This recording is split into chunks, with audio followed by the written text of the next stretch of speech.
sessão extraordinária realizada em 22 de março de 2007, presidente, senhor ministro Gilmar Mendes, vice-presidente, ausente cadamente, senhor ministro Celso de Mello e licenciada a senhora ministra Ellen Grace, presidente, vice-procurador-geral da República, doutor Roberto Monteiro Gurgel Santos. Apregoar os seguintes processos: ação direta, inconstitucionalidade, extradições, inquérito, questão de ordem e mandado de segurança.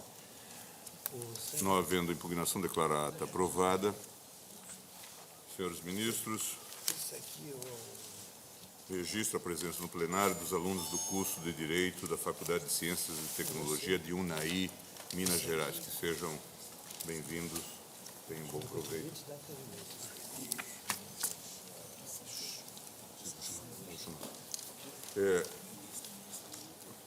A relatoria do ministro Carlos Brito, estou a chamar o inquérito 1575, visto do ministro Marco Aurélio. Presidente, o pedido de vista foi formulado na última sessão e foi formulado por necessidade absoluta, mas espero, de qualquer forma, que não tenha incidido a prescrição, né, ante esse pedido e o espaço de tempo que tomei para examinar o processo. Na assentada em que teve início o julgamento, visando a definir a acolhida ou não de denúncia, manifestei-me revelando perplexidade no que, em princípio, o deputado federal Dirceu João Esperáfico não estaria integrado à pessoa jurídica na data do evento relativo à apropriação indevida e teria, no contrato de confissão de dívida, atuado como avalista, não lhe cabendo, assim, responsabilidade sob o ângulo de possível estelionato praticado, portanto, né, pela própria empresa e aqueles que subscreveram a confissão de dívida. O pedido de vista em mesa foi convertido, ante o adiantado da hora, em regimental. Passo a votar na espécie. O deputado denunciado afirma que deixou a empresa em 1º de dezembro de 1992, antes mesmo de eleito deputado federal, folha 437. Consta a folha 528 a transferência das cotas ao sócio Levino José Esperafico, com plena quitação. No tocante aos contratos, verifico que no de folha 660 a 663, firmado em 22 de fevereiro de 1995, o deputado figurou como avalista, havendo protesto de nota promissória à folha 697, considerada essa qualificação, a qualificação de avalista. Na cédula rural pignoratícia hipotecária, folha 330, mais uma vez, atuou ele como avalista. O mesmo se diga relativamente à confissão de dívida, de folha 246 a 248. Confiram com que se contém especificamente a folha 246. Ressalto, quanto ao primeiro ponto, a integração à sociedade ao tempo da assinatura do instrumento particular de dívida, que o próprio Ministério Público, a folha 1400, reconheceu que é asseverado, ou seja, a falta de participação à época. Ante o quadro, peço vênia ao relator e aos colegas que antes de mim votaram, acompanhando-o, para não receber a denúncia manuseada contra Dirceu João Esperafico.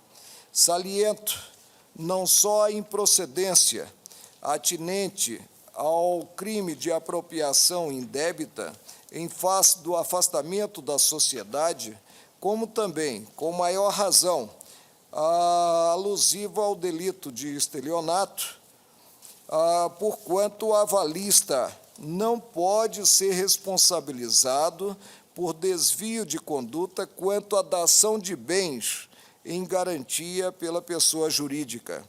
A responsabilidade assumida o é no campo civil, patrimonial e não no penal, correndo-se o risco de caminhar-se, se assim não for, para a responsabilidade objetiva. É como voto na espécie.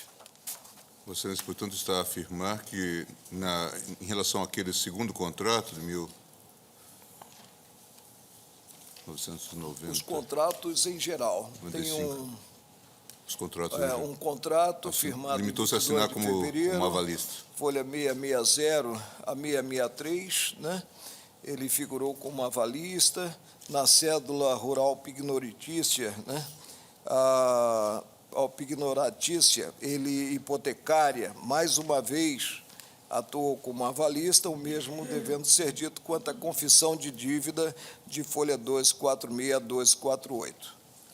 Presidente, a base de inspiração do Ministério Público, ou o pano de fundo de toda essa denúncia, é a existência de um grupo formado pelos irmãos objeto da denúncia. Segundo o Ministério Público, os membros da família se revezavam na participação de diversos contratos onerosos, ainda que, em relação a essa ou aquela empresa devedora de um contrato com o banco, nem todos fossem sócios da empresa devedora, da empresa pactuante com o banco. Segundo o Ministério Público, houve, de fato, um conluio com unidade de propósitos, com vontades convergentes para o mesmo fim. E o que foi que eu entendi? Eu entendi que a denúncia é robusta o suficiente quanto aos elementos indiciários em que se esteia, não é, para imputar aos acusados os crimes de estelionato e de apropriação indébita. Depois, pelos elementos carreados para os autos, com a própria denúncia, é possível, sim, exercer amplamente o direito de defesa. Em suma, eu entendo presente, sem nenhuma dúvida, os requisitos do Código de Processo Penal para a denúncia, e, por isso, fiz um relatório longo, detalhado, minudente, com indicação de fatos, com indicação de... Lembrando que o Ministério Público arrolou testemunhas, juntou documentos, juntou contratos assinados com mais de um banco, e, a despeito do pedido de vista e agora do voto em contrário do ministro Marco Aurélio, eu persisto no voto já proferido, no sentido de admitir e aceitar a denúncia para instaurar o processo penal. Celso de Mello. Senhor presidente, eu não estive presente à sessão anterior, mas obtive informações lendo o relatório e o voto do eminente ministro Carlos Brito, e também tive em mãos memorial apresentado pelo congressista em questão. Eu, lendo todos os fundamentos em que se apoia a tese de defesa, eu cheguei a uma conclusão, senhor presidente, que se harmoniza com aquela ora exposta pelo eminente ministro Marco Aurélio. Eu também, esses aspectos que Sua Excelência pôs em destaque em seu voto, é que me levam a entender insuscetível de recebimento, no caso... 16 de maio. 16. É porque o ministro Marco Aurélio, Vossa Excelência, rejeita ou julga improcedente desde logo? Não, eu julgo improcedente, Julga improcedente desde como logo. autorizado. Exatamente. Não. Por entender, na verdade, não caracterizado esse envolvimento Sim. alegadamente delituoso. Quanto ao afastamento e a circunstância dele apenas haver figurado nos contratos como avalista. Agora, se eu pudesse potencializar a nomenclatura da pessoa jurídica, né, para efeito penal, eu veria o envolvimento, já que a nomenclatura tem o patronímico do próprio denunciado. Claro. Mas aí tem... Parece que é uma firma, né? Há muitas... sócios, né, irmãos, né? Pois não. Eu complemento. Tanto que ele cedeu as cotas a um dos irmãos. A própria Levino. sequência cronológica dos eventos Sim, sim. mostra, de certa maneira, essa Há incongruência uma da articulação, imputação penal. inclusive, que, no sentido de que esse irmão teria assinado o documento de confissão de dívida por ele na qualidade de avalista, sem contar sequer com o instrumento de mandato, que é a procuração. Mas isso aí eu não entro nesse pormenor. Eu apenas lembro que, além da empresa agropecuária, sob controle Sim. de membros da família, da mesma família, há também empresas de alimentos, a empresa de turismo, a empresa de hotéis. E o Ministério Público busca, na sua denúncia, demonstrar uma conexão. Mas a questão básica é a apropriação indébita É E a isso, disposição de coisa alheia como Exatamente. própria. E o estelionato né? sob a forma de Disposição disposição de coisa alheia como Bens própria. da Conab, não é isso? Isso. Bens depositados, não é isso? Isso. Os grãos foram depositados. Bens não pertencentes à É. empresa. Foram A dados empresa em teria depósito. dado bens que E, não segundo o Ministério pertenceriam a Público, desviados, ela. subtraídos. Teria, num primeiro passo, se apropriado, e num segundo, né, quanto a essa confissão de dívida, Sim. teria dado esses bens que não seriam... Procedido à disposição de coisa alheia como própria. Agora, o que me preocupa é receber a denúncia para se relegar a um momento posterior à discussão em torno das teses defensivas, quando muitas vezes se mostra possível, nesta fase introdutória, verificar-se que os fatos não se ajustam às provas ou mesmo à própria descrição típica. Se isso é possível, e é o que me parece, na linha do próprio voto que o ministro Marco Aurélio acaba de proferir, então eu entendo que se impõe ou a rejeição ou, quando o caso, a própria improcedência, a própria declaração de improcedência da ação penal. Por isso, pedindo vênia, eu acompanho o voto do eminente ministro Marco Aurélio, senhor presidente. Sepúlveda, presidente. Em termos formais de responsabilidade societária, eu não teria dúvida de acompanhar o voto do ministro Marco Aurélio, agora seguido pelo ministro Celso de Mello. Mas o fato é que a denúncia, reconhecendo, embora o desligamento do deputado denunciado da sociedade, com a cessão de suas cotas, afirma especificamente haver elementos a mostrar que em todos esses negócios participaram todos os acusados. Obviamente, a existência de um chamado crime societário não elide por si só que aqueles juridicamente terceiros que já se haviam desligado da sociedade por cotas possam haver contribuído para a prática dos delitos, sobretudo quando se está, obviamente, diante de um grupo de sociedades familiares, como é o caso. Por isso, neste momento de recebimento da denúncia, eu acompanho a eminente relatora. Também vou pedir vênia ao eminente relator para acompanhar o voto divergente do ministro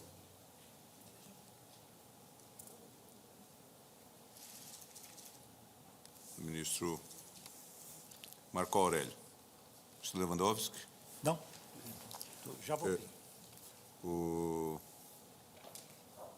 Também tenho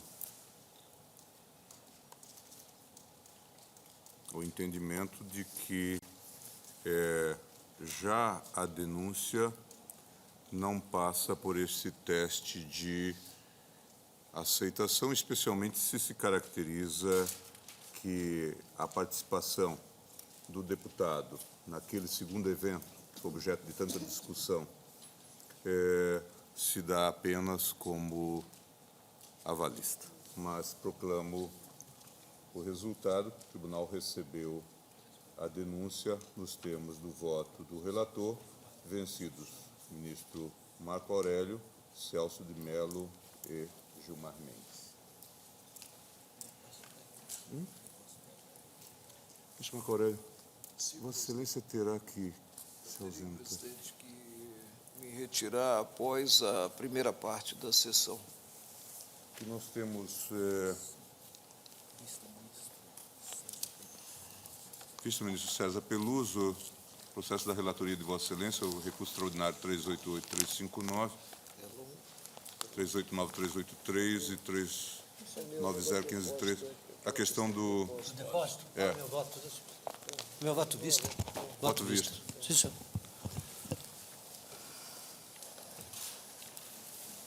Estou com a palavra, senhor? Palavra com Vossa Excelência.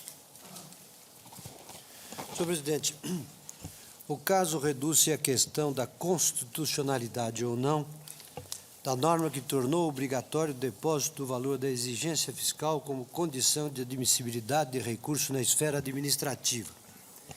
Votaram pelo improvimento do recurso extraordinário interposto pelo ente tributante os ministros Marco Aurélio, relator, Joaquim Barbosa, Ricardo Lewandowski, Eros Grau, Carlos Brito, em sentido contrário pelo provimento ministro Sepúlveda Pertence. A exigência de depósito prévio para fins de admissibilidade de recurso administrativo importa, a meu juízo, clara ofensa ao primado da isonomia. Ninguém nega que a admissibilidade de recurso, qualquer que seja a sua natureza, pode, se não que deve, submeter-se a certas exigências. Mas tampouco se nega que, dentre estas, não pode figurar nenhuma que implique ou envolva discriminação baseada na condição financeira do interessado. A pressupor-se, dada a condição financeira, como ingrediente do requisito legal de admissibilidade de recurso, como sucede no caso, dois interessados que se encontram em idêntica situação de ordem geral, equiparados em tudo, exceto quanto ao grau de disponibilidade de dinheiro para arcar com o depósito prévio, suportariam um tratamento jurídico normativo diverso em razão única da diversa capacidade econômica. O contribuinte sem recurso seria aí vistosamente prejudicado, pois incapaz de atender a condição legal ficaria exposto à imediata exigibilidade de todo o montante do crédito pretendido, ainda quando convicto da existência de razões factuais e jurídicas que, conspirando contra a pretensão do fisco, lhe seriam oponíveis já na esfera administrativa. O critério de tal descrime, a meu ver, não encontra fundamento racional. Mas esta não me parece a única nem a mais importante razão da inconstitucionalidade da exigência do depósito. Ainda em relação ao contribuinte que possa fazê-lo, não encontro fundamento jurídico constitucional que a autorize. É que o direito de petição, consagrado de forma autônoma no artigo 5º, inciso 34A da Constituição da República, e ao qual deve prestar-se interpretação larga e generosa, como preconizou o voto do ministro Carlos Brito, abrange, de certo, a admissibilidade de recurso administrativo, que, na lição da doutrina, é legítima manifestação do direito de petição a órgão público, com expresso desiderato de defesa de direito ou contra a ilegalidade ou abuso de poder, hipótese em que não é possível nem mesmo a exigência do pagamento de taxa por expressa determinação constitucional, quanto menos a exigência de prévio depósito para garantia do direito de resposta. Digo, embora a literalidade do texto constitucional se refira ao pagamento de taxas, é óbvio que não lhe quadra o estrito sentido técnico de taxa entendida como espécie tributária, senão o significado lato de despesa, custo, gasto ou dispêndio. Outra leitura nasceria de interpretação ingênua. De modo que, se a Constituição não permite o menos, que seria a cobrança de taxas voltada ao pagamento de despesas, a forciori não pode a lei autorizar o mais, isto é, exigência de caução ou depósito prévio, que configuram, embora com a nomenclatura de depósito, o recolhimento de percentagem do tributo ou da multa, como observou o ministro Marco Aurélio. O objetivo prático da norma parece ter sido de forçar a antecipação do recebimento dos créditos tributários, com base noutro pressuposto ou presunção, a de que a atuação administrativa do contribuinte é, via de regra, protelatória, como lembra Alberto Xavier, ao comentar parecer que inspirou a restauração do sistema de depósito recursal. Entendeu-se aí que a exigência possibilitaria, de um lado, a agilização na realização dos valores em disputa por inibir as irresignações meramente proteratórias, e, de outro, fixaria considerável segurança quanto aos ingressos desses recursos nos cofres públicos. Em suma, a medida afasta manobras proteratórias em favor do ingresso de recursos nos cofres públicos.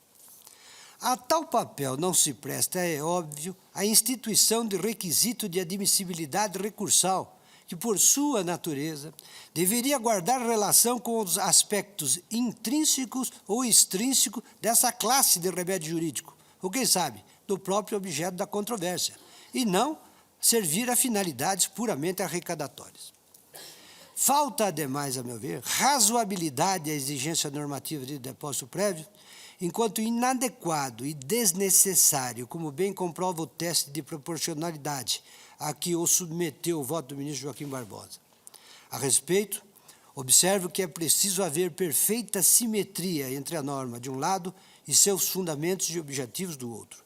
E isto não se verifica na previsão do depósito recursal, que visa produzir resultado empírico em relação ao qual não aparece como medida apropriada, por não conseguir evitar que decisão judicial impeça o recebimento do valor pretendido, nem sequer como meio necessário, pois pode aviar-se a cobrança ao cabo do procedimento administrativo, sem que se exija do contribuinte prévio depósito de quantia cuja legitimidade ainda se discute.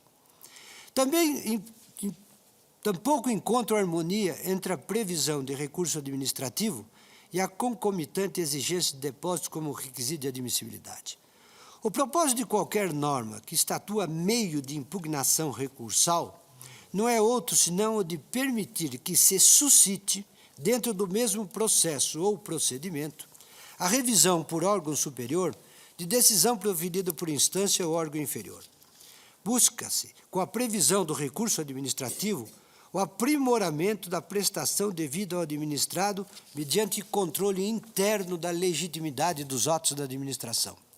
O depósito prévio em nada concorre para a concretização desses imperativos, contrariando a ideia de que a lei, aqui compreendida a medida provisória, longe de criar, deve remover qualquer obstáculo de caráter processual ou econômico que, sem apoio na Constituição, impeça ou mesmo dificulte ao contribuinte o amplo exercício do direito em tela, a ampla defesa, diz Carrasa e Botar.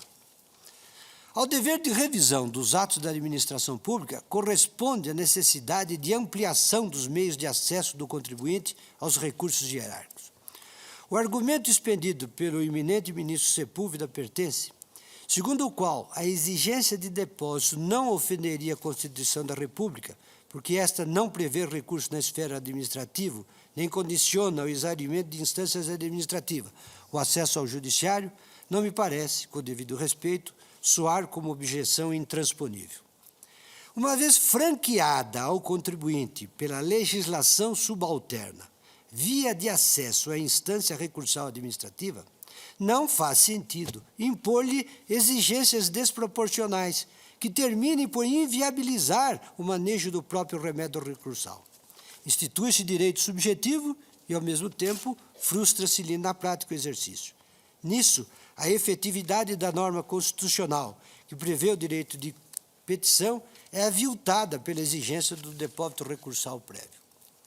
Embora se possa aderir à tese de que a Constituição da República não contemplaria, pelo menos de modo direto, o duplo grau administrativo, como parece tampouco fazê-lo, pelo menos sob disciplina genérica, quanto à jurisdição mesma, sua concreta previsão na legislação inferior deve acomodar-se aos princípios constitucionais, a cuja luz não fora demasia filiar-lhe a obrigatoriedade na amplitude que a Constituição confere e assegura, também no processo administrativo, a defesa do litigante, como diz o artigo 5º, inciso 55, com os meios e recursos a ela inerentes. Embora a Constituição não obrigue a instituição de instâncias recursais na esfera administrativa, já se caracteriza nítida lesão ao princípio do devido processo legal e ao direito de petição, quando, com instituí-las, a lei subordine o uso dos recursos à satisfação de exigência que repugne a outros preceitos constitucionais. Se tendesse a inibir interposição de recursos protelatórios, melhor teria andado a lei no combinar multa por abuso do poder recursal.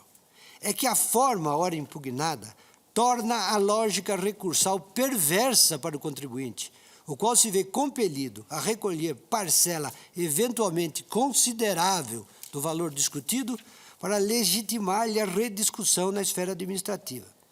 E seja meramente arrecadatório o intuito normativo, não menos insustentável aparece a norma como produto de abuso do poder de legislar. Por fim, há a questão formal que me parece decisiva. A suspensão da exigibilidade do crédito tributário, de acordo com o Código Tributário Nacional, opera, dentre outras formas, ipso facto, por obra do manejo de reclamação ou de recurso, bem como pelo depósito do seu valor integral, e é causa de sua extinção a conversão do depósito em renda.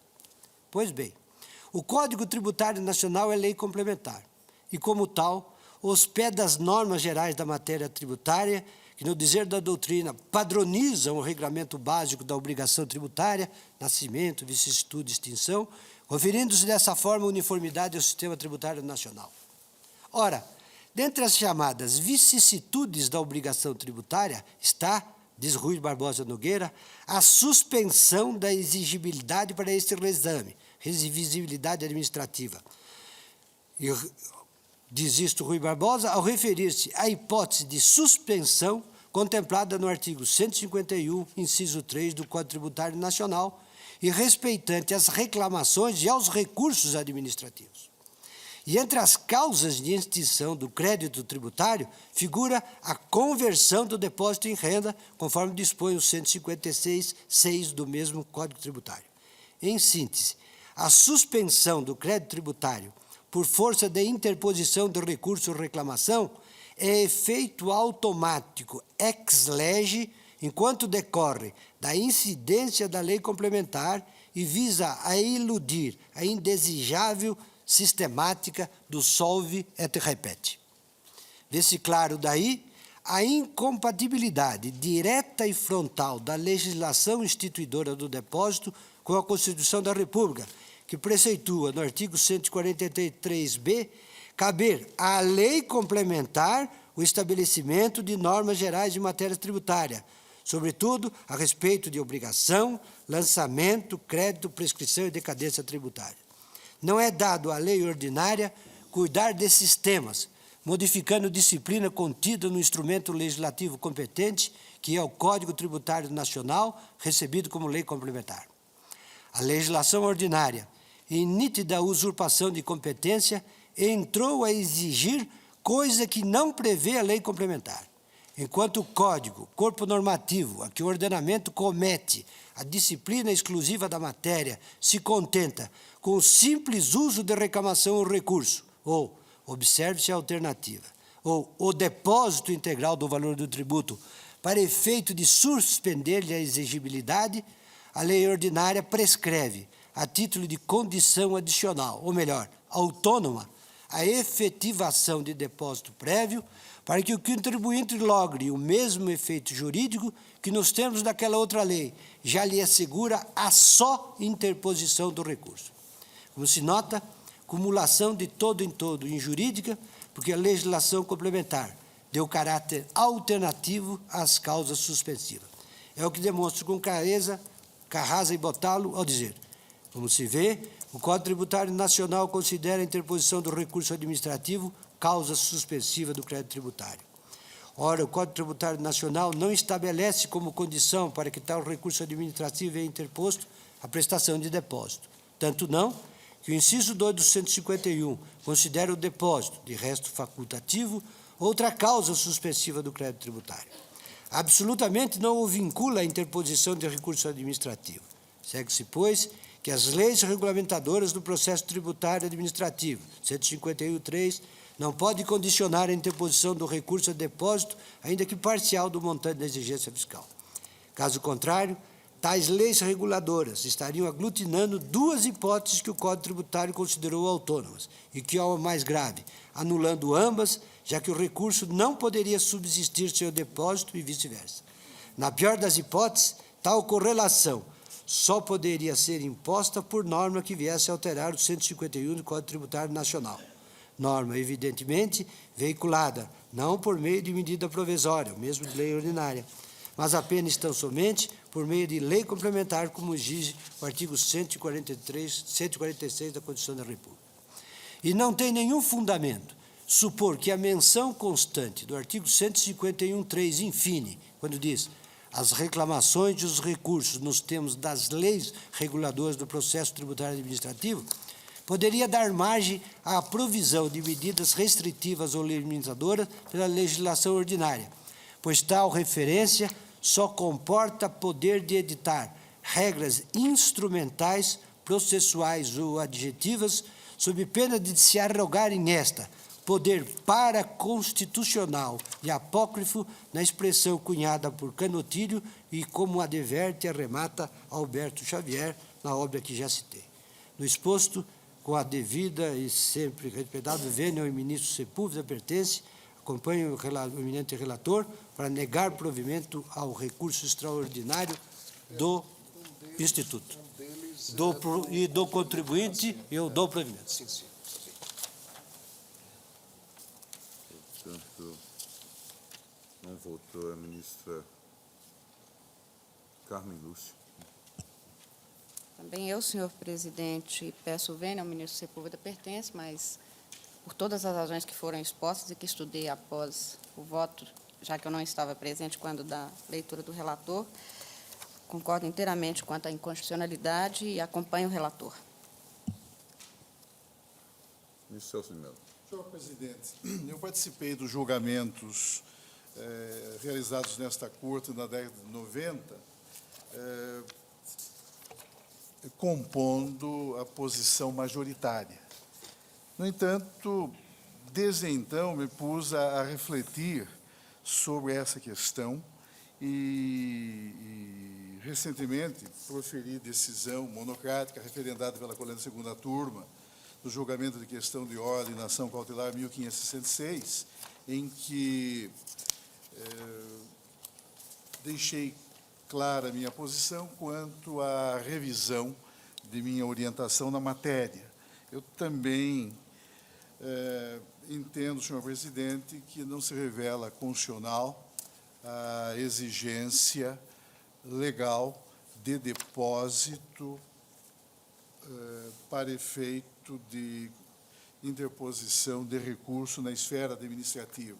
Na realidade, senhor presidente, a efetivação do depósito como pressuposto de admissibilidade do recurso administrativo traduz verdadeira restauração da velha fórmula regalista do solve et repete, que representa, na observação do saudoso ministro Aliomar Baleeiro, garantia fiscal que a legislação ditatorial de 1937 a 1946 introduziu em nosso país, mediante diplomas normativos que, segundo aquele ilustre professor e magistrado, vem recebendo repulsa do Supremo em dezenas de julgados, referia-se ele à jurisprudência da época, a despeito da insistência das repartições arrecadadoras. É curioso observar que essa exigência do depósito preparatório de recurso administrativo foi abolida durante o regime militar, que em 1969 assim justificou no ponto a eliminação dessa exigência, verbis. A supressão da garantia de instância é inovação que se justifica por seu alcance. Frequentemente, a exigência resultava, na prática, em impossibilitar ao contribuinte o exercício de seu direito de defesa e constituía, por outro lado, fator de emperramento na marcha dos processos, protelando sua decisão. Vale ressaltar que a tese que vem prevalecendo nesse julgamento tem o beneplácito de valiosa opinião doutrinária, como aquela emanada de ilustres autores, tais como, eu cito aqui em meu voto, cujo magistério não reconhece como legítima, sob uma perspectiva estritamente constitucional, a exigência de depósito prévio como pressuposto de recorribilidade das decisões na instância administrativa. Com essas breves considerações, senhor presidente, eu peço vênia para acompanhar o voto do eminente ministro relator. Ministro Marco Aurélio, no caso. Senhor presidente, eu peço todas as vênias aos votos, todos eles luminosos, aqui proferidos no sentido da inconstitucionalidade, mas persisto fiel à antiga jurisprudência do tribunal. A meu ver, os argumentos todos seriam irrespondíveis se vivêssemos um sistema de contencioso administrativo. Ao contrário, temos como dogma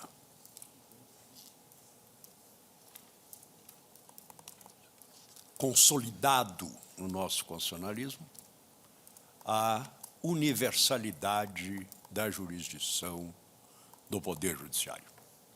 E aí sim, o tribunal tem repelido a instituição de taxas judiciárias ou outros ônus que, por seu montante, possam inviabilizar ou tornar extremamente difícil a provocação do Poder Judiciário. Por isso, peço vênia para deixar marcada a minha posição, negando o provimento ao recurso do contribuinte 388-359 e dando provimento aos recursos do INSS. Eu também confesso que já tive convicção muito mais acentuada e quase que inabalável no sentido da posição ora sustentada pelo ministro Pertence. Fiz algumas indagações realmente sobre o tema, tendo em vista a perspectiva da proporcionalidade, uma vez que a exigência do depósito, como vem sendo apontado, na verdade pode comprometer o exercício desse procedimento, dessa jurisdição, entre aspas, administrativa. Mas uma reflexão mais acurada realmente me permitiu rever essa orientação e hoje estou absolutamente convencido da posição contrária, pelo menos no que diz respeito ao procedimento administrativo. Temos, é claro, e sabemos todos, e tem sido objeto de consideração,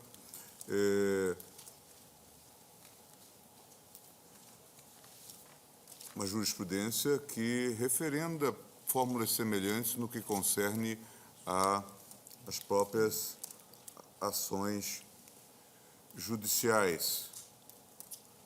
Eu fico a me perguntar, todavia, se nesse procedimento administrativo que nós fazemos o enquadramento constitucional no âmbito do direito de petição, poderia o legislador adotar essa exigência, e especialmente em tal fórmula, em tal magnitude.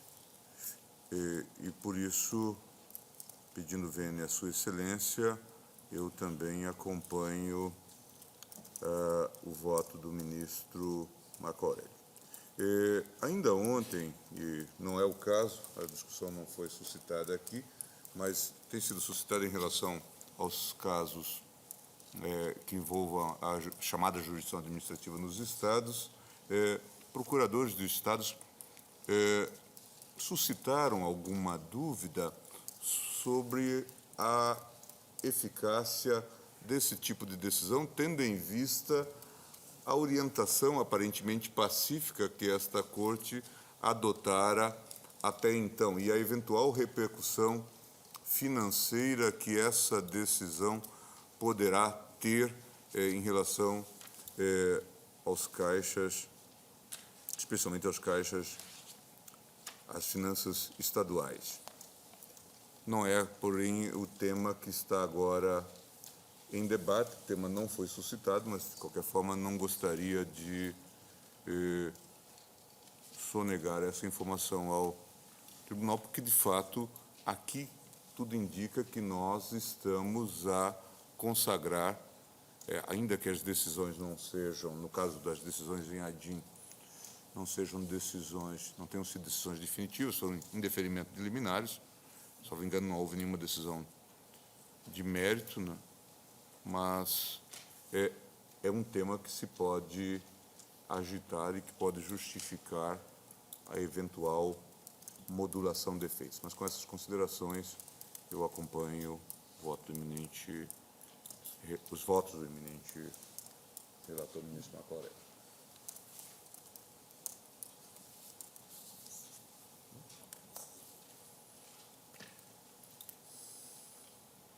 Portanto, no recurso extraordinário 388.359, o tribunal deu provimento, temos o voto do relator, vencido o ministro Sepúlveda pertence. E nos recursos extraordinários 389.383, 390.513, o tribunal negou o provimento ao recurso. Temos o voto do ministro relator, vencido o ministro Sepúlveda pertence. Não é caso de consignar a declaração de inconstitucionalidade? Sim. Restando... Um é da União, o outro é do... declarada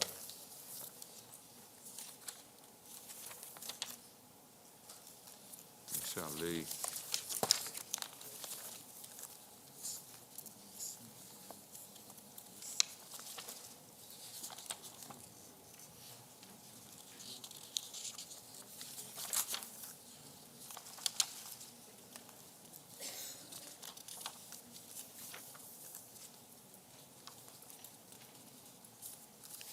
Difícil de encontrar. É difícil de encontrar. não está recebi intimação, processo administrativo.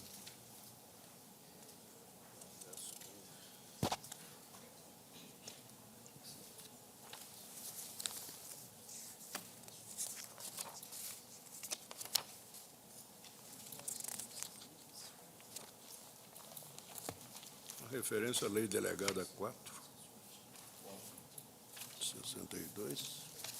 Há uma referência à Lei Delegada número 4, 62. Mas aí não seria declaração, seria não recepção.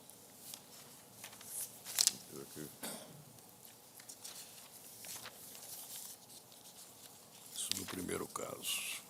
Esse primeiro caso, né?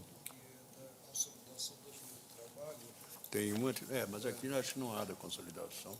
Não, esse... Porque este foi um caso. O leading case da jurisprudência foi CLT. RE 210, 246, se declarou constitucional. E tínhamos a questão dos decretos de procedimento da administração. Deu nova redação, artigo 34 e 35, de um decreto que é de 172, mas foi a medida provisória, acho que de 90. A medida provisória pelo artigo de 27 de 10 de 98.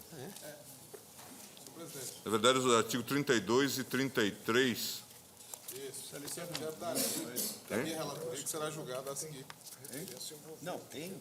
A de 1922 e O primeiro caso 1977. era CLT. Foi esse, 210. Mas essa 246. Tem que examinar. É medida provisória 1699, não? É a medida provisória. Essa foi a que 1699, né? introduziu, né? Artigo 32, né? Ela foi convertida depois. Convertida em lei. Convertida. Que é objeto das ADINs, 1922 e Na 1900. verdade, a alteração do artigo 33, parágrafo 2º, né, que diz: em qualquer caso, o recurso voluntário somente terá seguimento se o recorrente o instruir com a prova do depósito do valor correspondente Exatamente. a, no mínimo, 30% da exigência 30%, fiscal definida na decisão. Exato. É isso? Mesmo, Já exatamente. essa dica. Sim, mas Essa é que é a opção, esse dispositivo é que é objeto das ADINs 1922 e 1976, São pautadas para em que se indeferiu a liminar. que se indeferiu a liminar, né? Esse é o artigo 33. Há uma na CLT que não está em causa em nenhum dos casos aqui. Não sei Mas, qual. Nádia, Mas este terá sido declarado inconstitucional nesta... A medida provisória, sim. Sim, o artigo restando, portanto, declarado inconstitucional. é objeto da dica. Sim, mas a ADIM para eficácia erga omnes, mas nós estamos consagrando isso Não foi incidentalmente. deferida a liminar, então se pode Não, julgar mas a o DIN recurso. cuida também de um outro aspecto. Sim.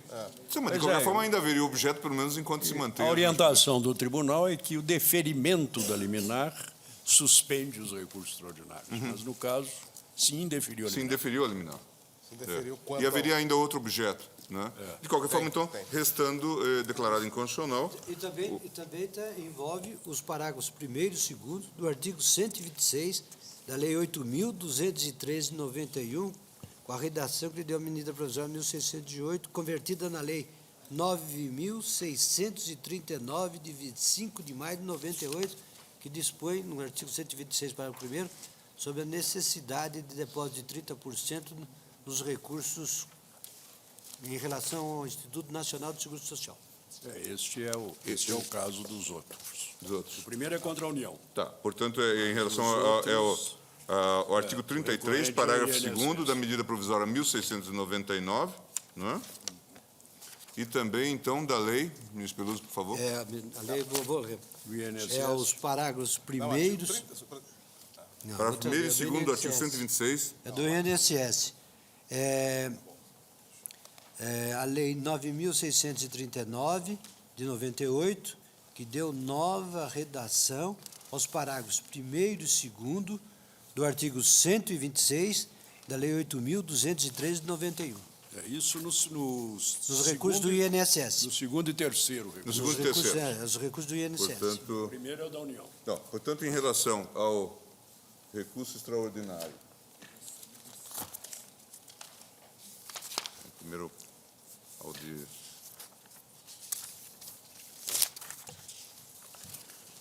388359, o tribunal deu provimento ao recurso e declarou a inconstitucionalidade do artigo 33, parágrafo 2º da medida provisória 1699, dígito 32. do artigo 32 da medida provisória 1699, dígito 41. E em relação aos recursos extraordinários do INSS 390, 513 e 389, 383,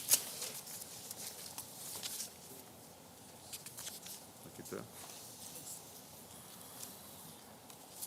O tribunal declarou a inconstitucionalidade do artigo 126, parágrafo 1º e 2º da Lei 9.639 Não, de da Lei 25 8.213, da 8.213 de 91, Com a redação- redação que lhes deu a medida provisória 1.608.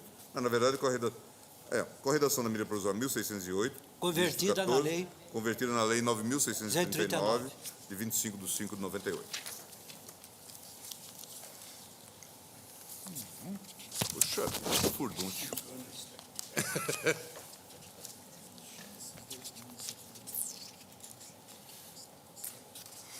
e o outro é o que objeto da tua diz, né? Também aqui o ministro da Presidência. Esse não foi convertido em lei. Vamos lá, Latinho, né? Ah, não. Ficou de graça a falta de vista.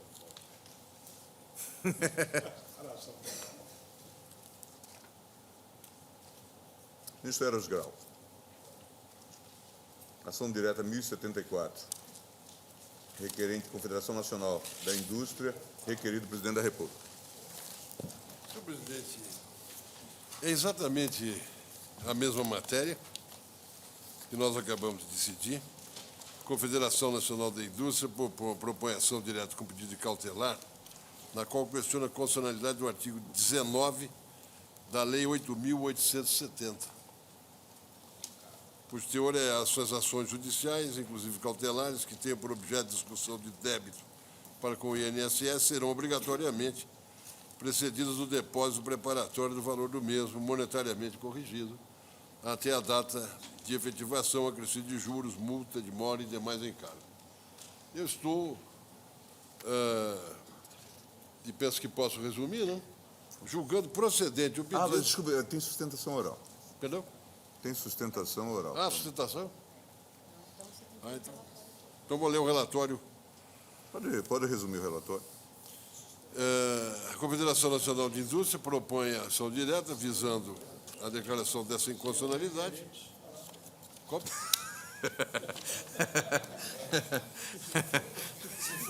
Reverter a decisão. Requerente afirma que o preceito ofende os incisos. Vai mudar de voto, é? Incisos 35 e 40 do artigo 5º, vez que a exigência de depósito prévio como condição para a propositura da medida judicial representa cerceamento de acesso ao Poder Judiciário. Vossas Excelências receberam o relatório, vou resumi-lo. Houve o deferimento da medida liminar para sustentar a eficácia do texto normativo, entendendo o relator do feito à época, o ministro Francisco Rezec, que o preceito impõe restrição vestibular imponderável do acesso ao Poder Judiciário. O presidente da República se manifestou,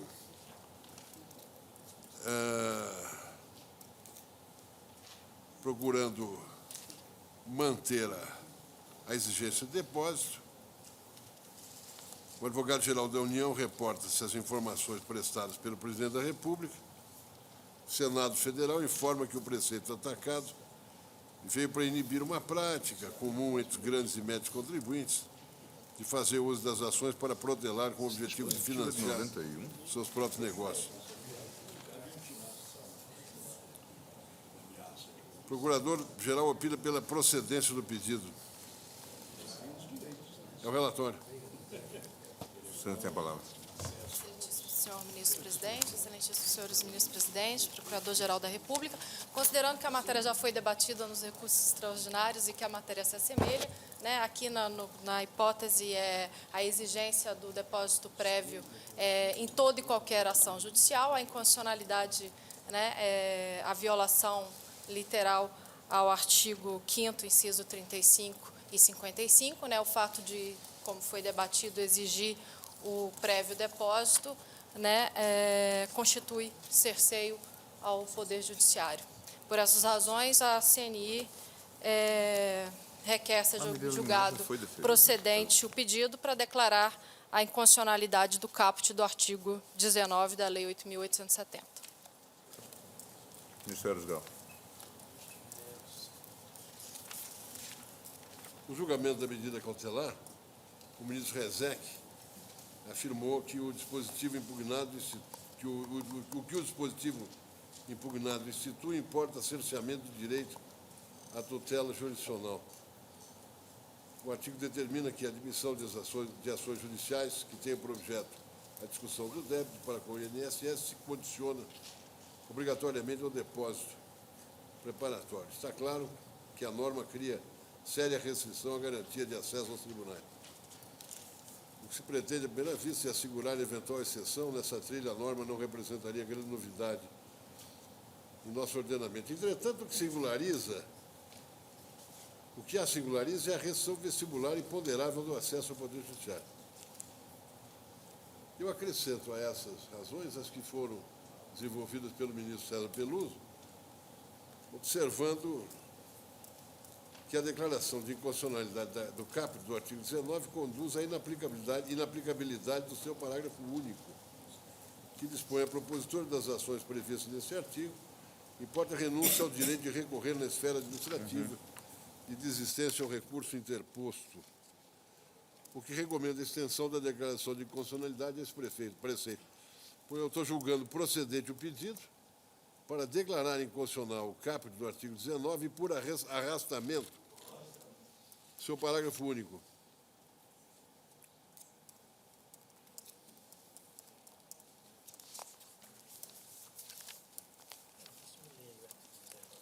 O artigo 19 diz: as ações judiciais, inclusive cautelares, que têm por objeto a discussão de débito para com o INSS, serão obrigatoriamente precedidas do depósito preparatório do valor do mesmo, monetariamente corrigido, até a data da efetivação acrescidos dos juros, multa de mora e demais encargos.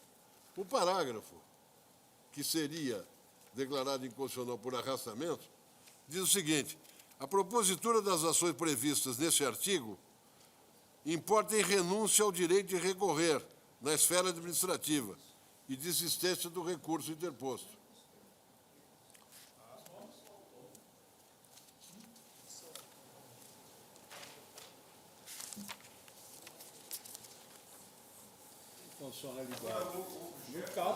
O objeto da ação é apenas o do caput. É o caput.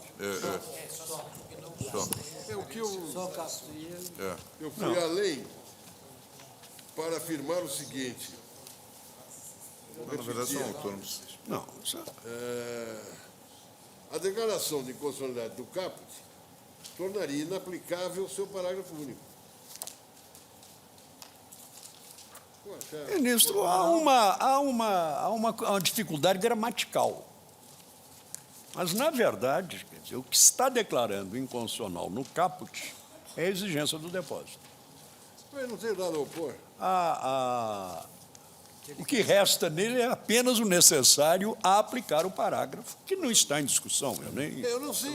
Eu tenho até um pedido de vista de um caso concreto, em que há um voto do ministro Gilmar pela constitucionalidade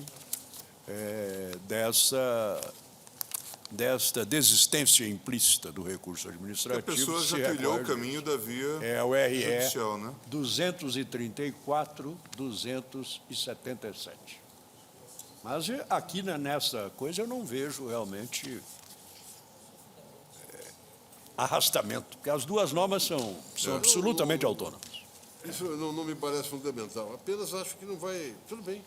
Portanto, vamos nos limitar a discutir o artigo 19, caput. Porque com ou sem o arrastamento, ela vai ser arrastada mesmo. A questão é outra. A questão é outra. Ministro Lewandowski. Vai se tornar inócuo. Na verdade, são temas autônomos, né? O CAP trata do depósito e o parágrafo único trata da desistência implícita de recursos administrativos. Já concordei. Agora, a verdade é que o Ministério tem uma certa razão na medida em que diz que, isoladamente, o parágrafo único não faz mais sentido, porque ele diz o seguinte: a propositura das ações previstas neste artigo... Quer dizer, mas aí é uma questão só de interpretação. É um problema gramatical. É o fenômeno que a gente experimenta, tanto quando tem declaração de inconstitucionalidade, quanto tem veto. Tem que fazer uma exigência. Mas que botar as ações que se discuta débito com o INSS, reticências. Parágrafo único. Nas ações a que se refere o caput. A propositura implica a desistência do recurso administrativo. Não é preciso anotar isso. Eu retifico para me manifestar apenas pela procedência em relação ao caput. 19, com base no artigo 5º, inciso 55, proteção judicial efetiva. Ministra Carmen. Acompanho o relator, excelência. A divergência... Não, senhor. Eu quero anotar apenas que estou coerente com o voto que proferi nos RS 388, 359 e outros. O julgamento se encerrou nesta sessão. Um dos fundamentos do meu voto, a entender válida a exigência do depósito para o recurso administrativo, como hoje enfatizei, é precisamente a amplitude do controle judicial, da a universalidade da jurisdição do Poder Judiciário. E esta, sim, é fundamentalmente atingida por esta exigência, além de tudo desproporcionada, de depósito da importância total Do valor. do débito questionado. Por isso, coerente, sem ser incoerente com o meu voto a propósito do depósito do recurso administrativo, eu entendo chapadamente inconstitucional a exigência do depósito para a propositura da ação judicial. Anteriormente, sob a Constituição de 1967-69, o tribunal já declarara inconstitucional custas que tinham base de cálculo, Sim. o valor da causa. Taxa judiciária, 1077. taxa judiciária ad valorem sem limite, Sem foi limite, declarada né? várias Na verdade, vezes. o tribunal, quer dizer, que dirá em relação Não chegaram a nenhuma a 100%. Né? E nenhuma chegava a 100%. ao próprio valor do débito questionado. Né? Eles não são autônomos, mas não vai mudar nada. Não vamos nos limitar, portanto, tudo à bem. questão do caput do Deixa lá, artigo deixa pra lá. 209 da Lei 8.870 de 94, declarado inconstitucional nos termos do voto do relator, decisão unânime.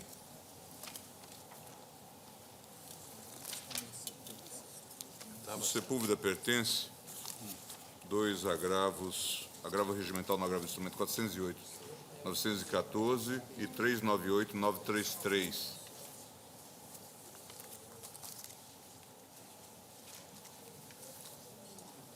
Presidente, despacho pelo qual neguei provimento ao agravo, REA, contra acórdão que decidiu pela constitucionalidade da exigência de depósito prévio como condição de recorribilidade em processo administrativo.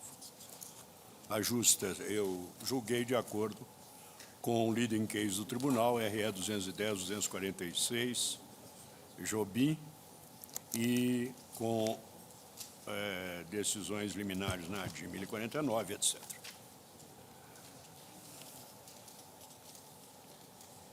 Eu, com ressalva dos fundamentos do meu voto vencido, rendo-me à jurisprudência hoje firmada no RE 388, 359, para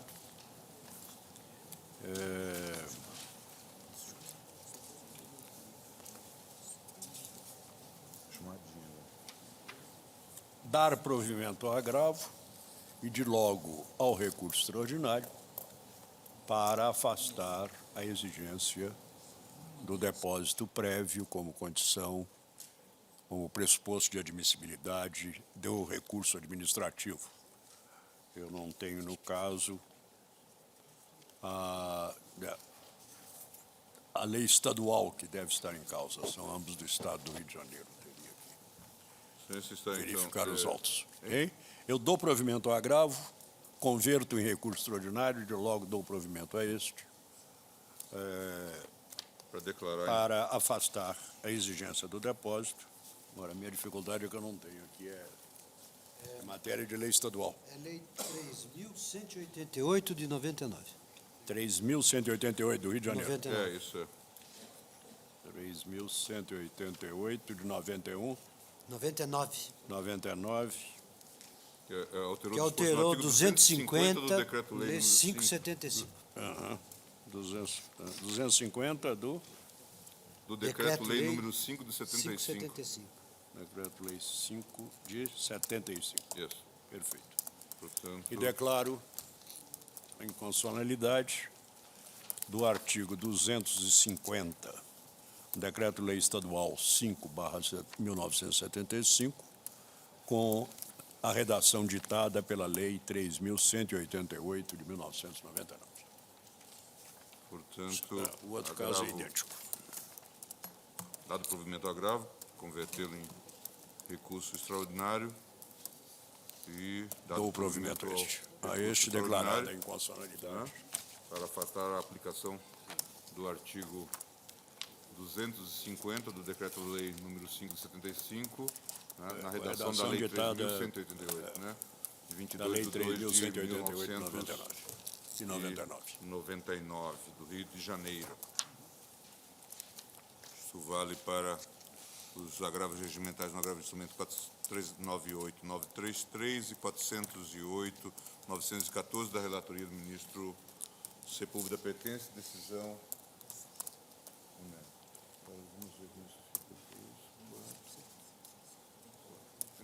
Isso pertence. Nós temos aqui ação direta 1922-1976, mas elas estão apensadas. E num dos casos prestei informações que creio que Vossa Excelência então tem que... 1922 e 1976, é da relatoria do ministro Joaquim Barbosa. Mas eu prestei informações para você. Está impedido.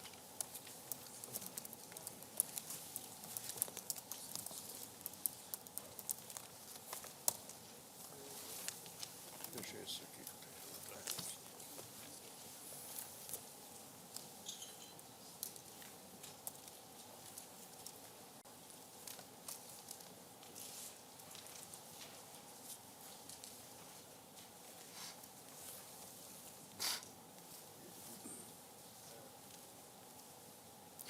Ministro Joaquim Barbosa, Vossa Excelência, relator da ADIM 1922, requerente Conselho Federal da Ordem dos Advogados do Brasil, meu querido presidente da República.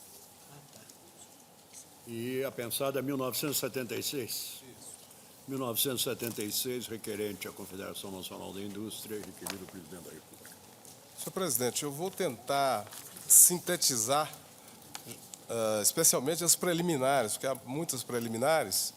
Quanto ao mérito, a questão já está resolvida, embora na de 1976 tenha havido uma pequena alteração, que a lei de conversão substituiu o depósito prévio pelo arrolamento de bens. Então, tem uma preliminar que ataca arrolamento de bens. Então, vou ler apenas um curto trecho do relatório e depois passo às preliminares. Trata-se de duas ações diretas de inconstitucionalidade. Na primeira, a de 1976, cujo objeto é ligeiramente mais amplo, a Confederação Nacional da Indústria busca a declaração de inconstitucionalidade do artigo 32 da medida provisória 1699 de 98, que deu nova redação ao artigo 33, parágrafo 2º, do Decreto 70.235. Também pretende a declaração de inconstitucionalidade do artigo 33. Em relação a esse artigo 32, nós já julgamos inconstitucional nos recursos extraordinários já julgados ainda há pouco. Já com relação à de 1922, o Conselho Federal da Ordem dos Advogados do Brasil requer a declaração de inconstitucionalidade do artigo 32, também, mesmo artigo 32, que deu nova redação ao decreto. E tão somente impugna-se tão somente esse artigo 32. Vou deixar de ler os argumentos das partes e passo imediatamente a sintetizar as preliminares. Há uma primeira preliminar de perda do objeto de ambas as ADINs no que diz respeito a 1922, que é a ADIM da OAB, porque a OAB deixou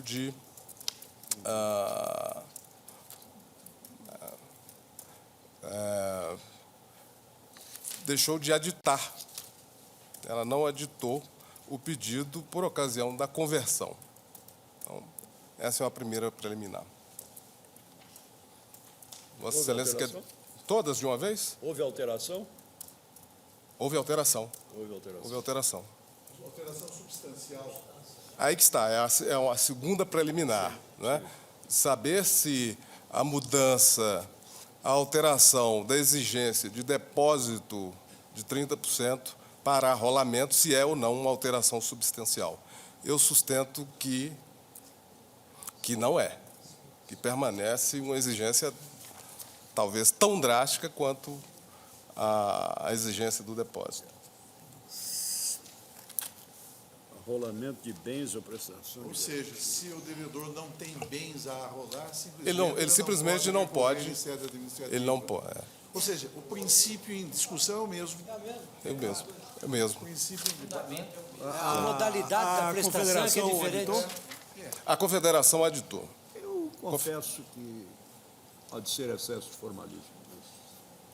Gostaria, A alteração é substancial. Vossa Excelência, Já que poderemos apreciar. eu gostaria, então, de ler o meu voto nesse ponto, sobre essa preliminar. Vossa Excelência tem a palavra. É porque o voto é longo, eu estou tentando...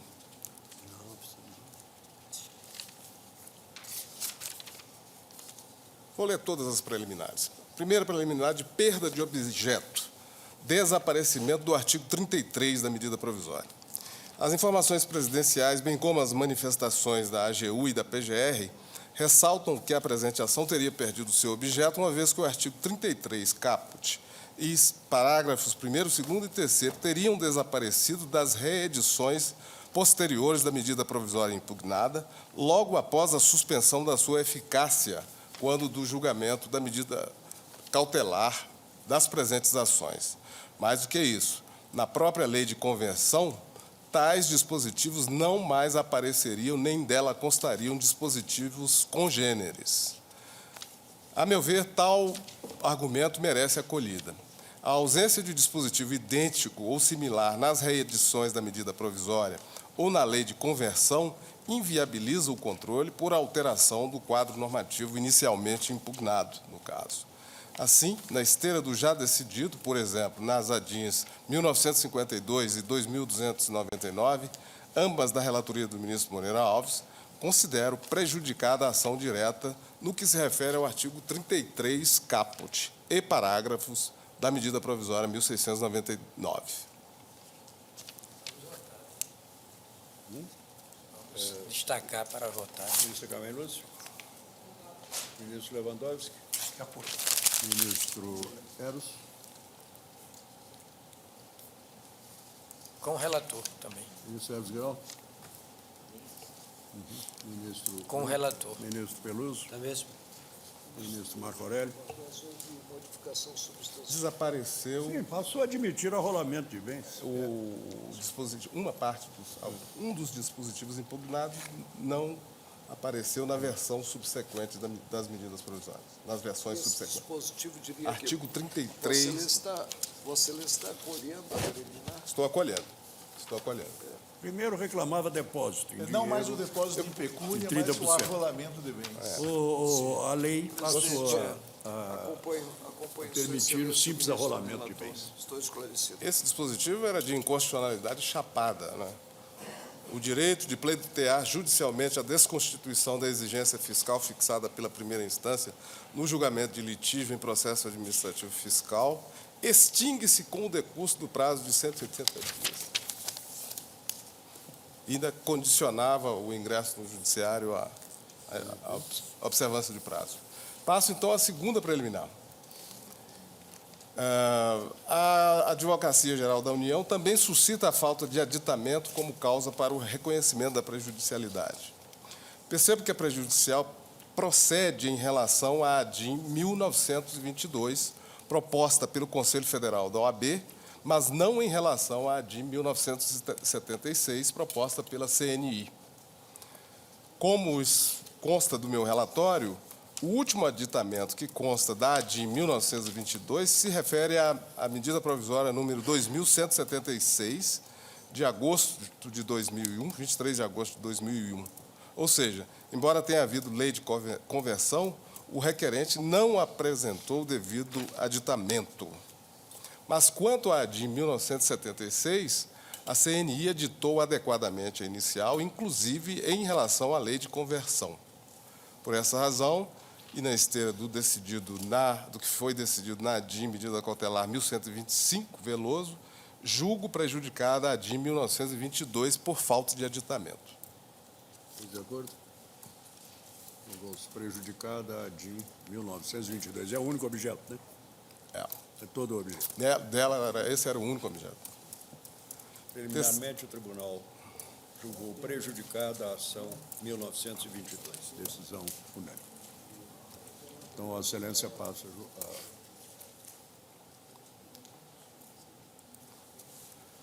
Terceira votar na preliminar, 1976. prejudicialidade por alteração substancial do conteúdo da norma impugnada. A Advocacia Geral, contrariamente à Procuradoria-Geral da República, suscita preliminar de perda de objeto também em relação ao artigo 32 da medida provisória, esse que nós já julgamos inconstitucional. Isso porque, da nova redação conferida pela Lei 10.522, de 2002, não mais consta a exigência de depósito prévio, e sim a necessidade de o recorrente arrolar bens. É importante lembrar que a substituição do depósito prévio pelo arrolamento de bens já existia como opção ao contribuinte desde a reedição da medida provisória sob o número 1973, de 29 de junho de 2000. Com a Lei 10.522, o arrolamento substituiu o depósito prévio. Assim ficou redigido o dispositivo.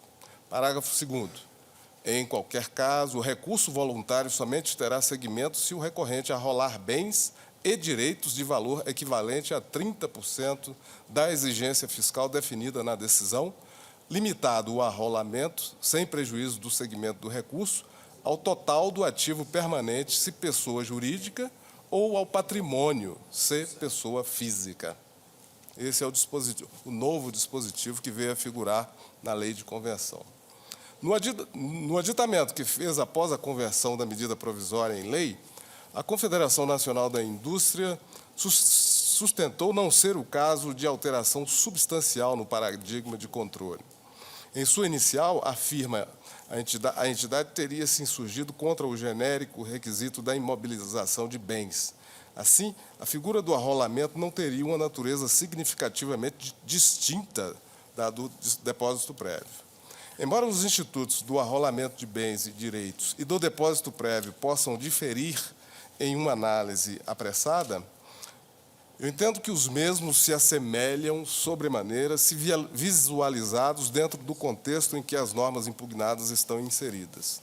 Do ponto de vista do contribuinte, a obrigação de arrolar bens cria a mesma dificuldade que depositar quantia para recorrer. Em ambas as situações, cria-se um empecilho desarrazoado para o ingresso na segunda instância administrativa.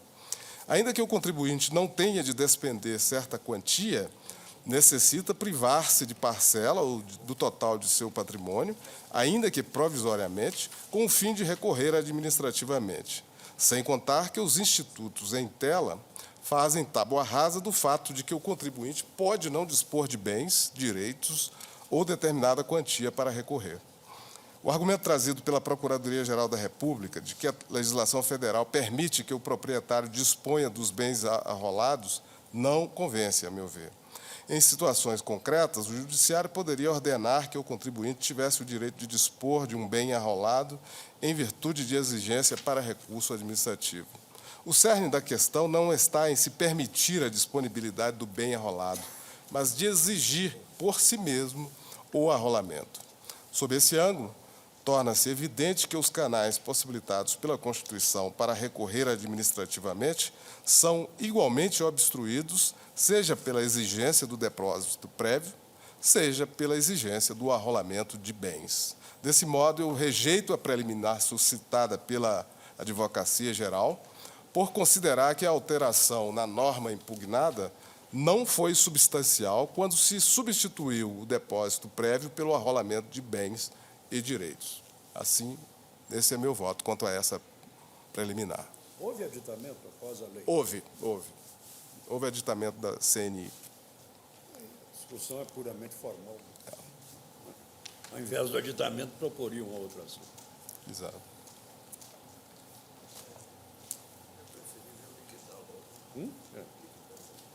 Qual é o voto de Vossa Excelência? Meu voto é no sentido de que não houve alteração substancial e, portanto, subsiste a ação direta. passaria ao julgamento do Na mérito verdade, desse... são duas garantias distintas. É. Porém, o que interessa é, o núcleo da questão é saber se é possível obrigar a garantia da instância. Isso. Então, condicionando o recurso a uma determinada, enfim, prestação, garantia. Se você se me permite, o que muda é a natureza da prestação. A obrigação é a mesma. É a mesma. Claro. Não há mudança na obrigação. Uma Que é é prestação garantir a em instância. dinheiro, outra é prestação em bens ou direitos. A obrigação é a mesma. O dinheiro implica Obrigação desembolso, é a né? mesma. Recorrer. O outro não, mas são deveres processuais administrativos, condicionando a propositura do recurso. Ou melhor, é o mesmo ônus, porque aí no caso não é propriamente de obrigação, mas o ônus é o mesmo. O que muda é a natureza da prestação para o exercício do ônus. Eu chamaria até dever mesmo. A lei instituía um dever, mais do que um ônus, não é não? É ônus. É ônus. Tecnicamente é ônus. É ônus porque, para que o direito de defesa possa ser exercido, eu tenho que afastar o obstáculo. Portanto, não é dever, é ônus mesmo. Os alemães chamam de Obligenheit. Aí eu tenho como dever. O ônus eu coloco numa outra dimensão. Oxe. É que nem o ônus da prova, ministro.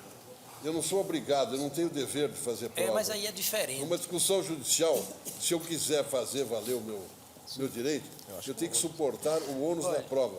Mas não tenho o dever de fazer prova. Perde uma faculdade, Não, eu tenho dúvida. não recebe uma sanção. É uma discussão acadêmica. Não, não é, Por isso eu Não é acadêmica. não é acadêmica, eu acho não. que sim. Não é acadêmica, não. O ônus se dá num contexto diferente. Por exemplo, da sanção premial. Não, é ônus. Não, aí sim. Ministro, é ônus. Aí é Manelon questão que de ônus. escreveu sobre o ônus da Discutivelmente é prova, ônus. meu. É ônus. Eu entendo que não. É uma necessidade jurídica para a obtenção de um proveito próprio. Exatamente. Completamente diferente de obrigação, Mesma coisa que é uma que- necessidade jurídica que satisfaz direito alheio. Ninguém é obrigado a dirigir automóvel. Ninguém é punido porque não Ministro preparou o Pedro. recurso. Claro. Ministro Se Petete. ele quiser obter a vantagem de ver seu recurso admitido, ele tem que fazer o Mas, depósito. mas no suportar o âmbito ônus. do ônus, a não satisfação do ônus não implica sanção, não implica punição. Não. Aqui implica perda do direito. Não, de não recorrer. implica perda de direito. Ele não consegue a vantagem. Hein? É o ônus, a definição do ônus, é que ele é condicionante da obtenção da vantagem. Aí está certo, dá vantagem, mas aqui não se trata de É vantagem. vantagem. É a vantagem de ter seu recurso apreciado. Isso Se é ele não vantagem? exercer esse ônus, o recurso dele não Isso será tá admitido. Dizer que é condicionando- perda da faculdade. Isso está condicionando o exercício do direito Mas de é um recorrer. direito. Eu, direito. Data Vênia, penso que é um direito Exato, também. tá É o direito ao condicionando duplo o grau de direito jurisdição recorrer. administrativa, Isso é no dever, caso. foi Isso, imposto. mas não é. Tanto que pode não recorrer. Exatamente, é o ônus. Tem o Se direito quiser- de se ele Pois quiser é, mas recorrer, ninguém é obrigado a exercer um Do direito. depósito ao arrolamento. Ninguém é obrigado a exercer um direito. Exato. não tem dúvida. Então não é sanção. Me perdoe. Me parece uma Insistir figura na- típica do dever Terminado o processual. seminário. Terminado o seminário. Terminado o seminário para falar. Superemos a discussão acadêmica. Vamos aos Até porque principalmente. a falta de que fazer em que está esse tribunal. Temos tanta coisa para fazer aqui. Senhor presidente, então prossigo, né? É a última preliminar, essa é, a meu ver, menos relevante. Outro ponto a ser considerado diz respeito ao fato de que, em ambas as ações diretas, os requerentes pugnam pelo reconhecimento da ausência de relevância e urgência da medida provisória. Eu creio que essa questão ficou superada na medida em que houve a conversão da medida provisória em lei. Eu cito precedentes nessa linha, a de 1417 e a de medida cautelar 1726. Concluo por considerando superada a análise dos requisitos de relevância e urgência em virtude da conversão da medida provisória em lei. Estamos de acordo? De acordo. A excelência prossegue. Bom, ultrapassadas as preliminares, no mérito, eu simplesmente evoco o voto que eu já proferi nesses recursos extraordinários que culminaram na declaração da inconstitucionalidade do artigo 32 da medida provisória. O voto tem o mesmo teor. Julgo julgo, portanto, inconstitucional o artigo 32 da medida provisória impugnada, convertida na Lei 10.522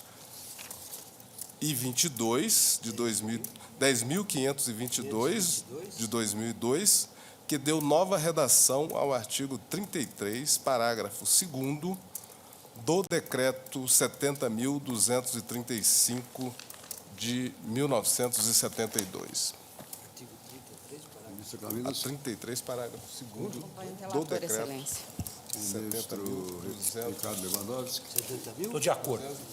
Ministro Eros Grau. 16 barra. Também, 235. Ministro Joaquim Barbosa. Não, ministro Carlos Brito. No mesmo tom.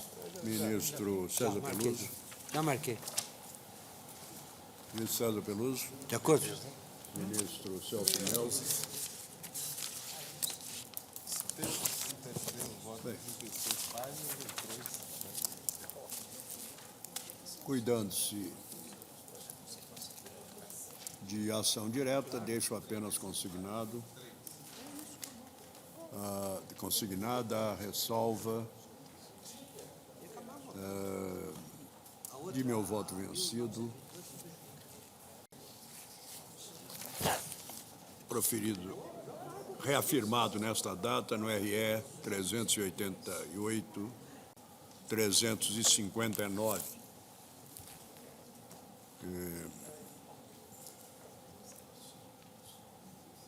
De sua vez, na linha do voto que proferi e da jurisprudência que se firmou no RE 210-X. Mas, dada a posição tomada no RE 300, no referido RE 388-359, rendo-me à orientação do tribunal para também julgar procedente a ação direta. Proclamo o resultado.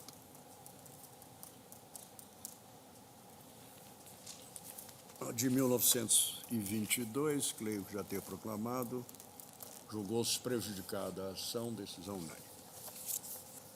A de 1976,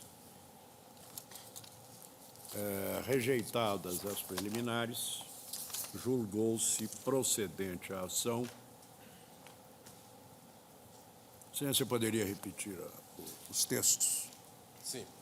Para declarar a inconstitucionalidade. A declarar a inconstitucionalidade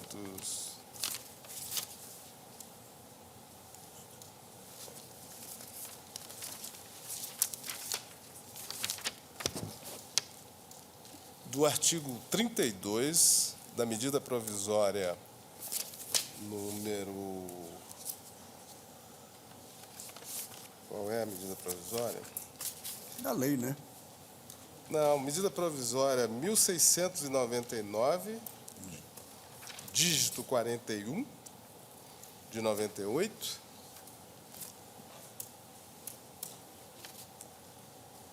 Convertida na Lei 10.522, de 2002, que deu nova redação ao artigo 33, parágrafo 2º, do Decreto 70.235, de 72.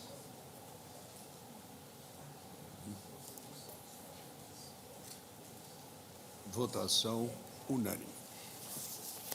Está suspensa a sessão, presidente.